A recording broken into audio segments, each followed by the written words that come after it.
At some point, if you give the business what it needs to take care of itself, it can start taking care of you.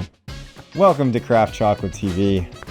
My name is Dylan, and this is Rosie, and today we're going to talk about reinvesting into your business. Your business is almost always telling you what it needs in different ways as long as you're paying attention.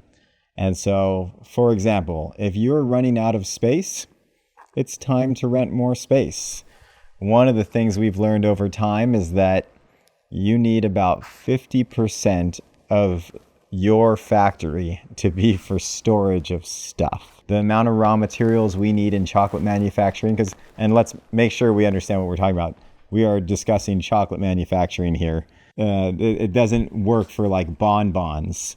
That's a completely different type of business. We're talking about reinvesting in chocolate manufacturing companies. And so if you're running out of space, you need to rent more space.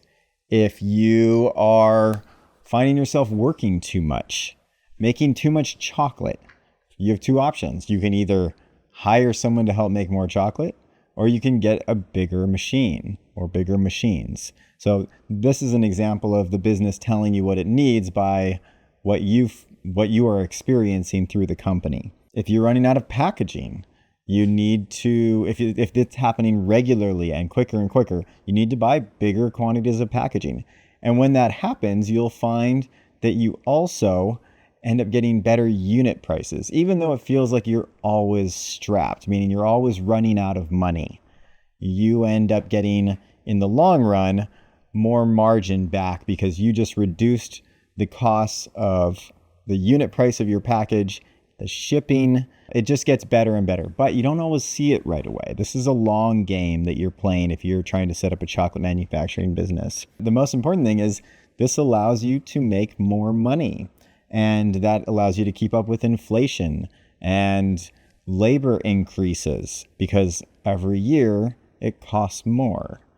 Mainly on the labor side. So you have to keep up with that somehow. And if you stay stagnant, you're not going to.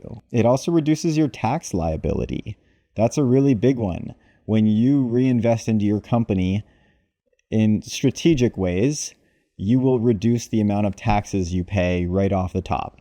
And that's why Manoa Chocolate has appeared to grow so quickly, because early on, I recognized this and began buying machines. Because you get to write off 100% of that for the federal government and a portion of that for the state, up to a certain quantity. I believe it's $500,000. So we've never hit that. Every year we buy 1-2 pieces of equipment for the scale that we needed. And right off the top, we were able to take accelerated depreciation and not have to pay taxes on what would have otherwise be seen as net profits. If you buy beans and reinvest that way, which you're going to have to do, it's not counted as an expense, unfortunately, in manufacturing. That counts as money that's just sitting there that hasn't been converted into money yet. If you're sitting on lots of beans and sugar and butter or finished bars, you're still going to have to pay taxes on that in a way that feels unfair. But that's just manufacturing. If you buy equipment, you end up getting to write that off. And you can talk to your accountant about this more thoroughly. That's not what we're here for right now.